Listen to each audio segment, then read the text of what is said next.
If someone came up to me and said, what do I need to know about Jessica? I would say the first and most important thing is that she's a human being, made in God's image. She's worthy of dignity, and she has great human value. My name is Mike Batis.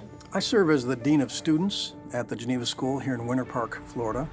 My oldest child, Jessica, who's now almost 31, was born when we were doing Young Life work in Buffalo, New York.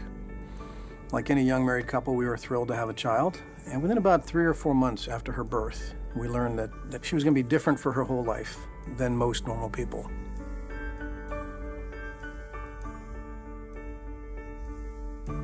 She lives with what we call severe and profound disabilities, mentally and physically.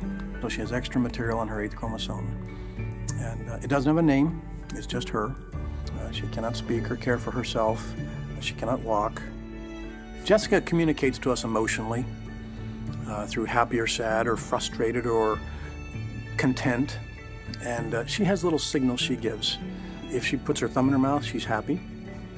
If she hooks her little index finger over her nose when her thumb's in her mouth, she's really happy.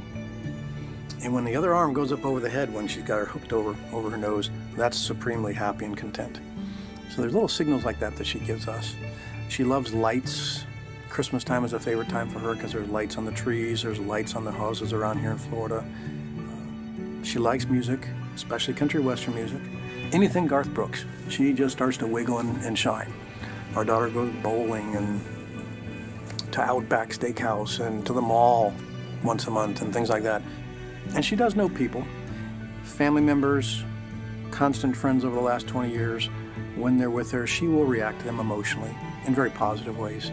Smiling, wiggling, laughing. She is who she is. I will be honest that initially after her diagnosis, we pretty much went into a free fall spiritually, trying to figure out how this was going to work out in our spiritual lives, in our church life, in our vocational life. It changed everything. Scripture is really what's helped. There's a scripture in Exodus 4.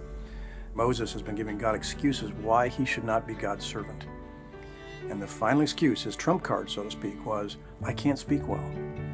The older translations used to say, I'm slow of speech and thick of tongue. He had some sort of speech impediment. God's answer was very striking. He says, who made man's mouth? Who gives him sight or makes him blind? Is it not I, the Lord? Now you go. And God is essentially saying there, what you consider to be an impediment, what you consider to be a disability, I take credit for. I'm not making excuses for that. It's my plan for you.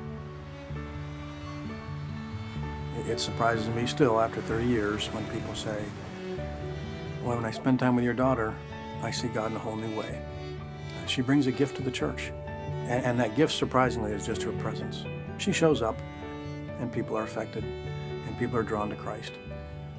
It's a mystery to me, but God works in ways we'd never expect, and he uses people quite often that we would least expect him to use. And my daughter Jessica falls in that category.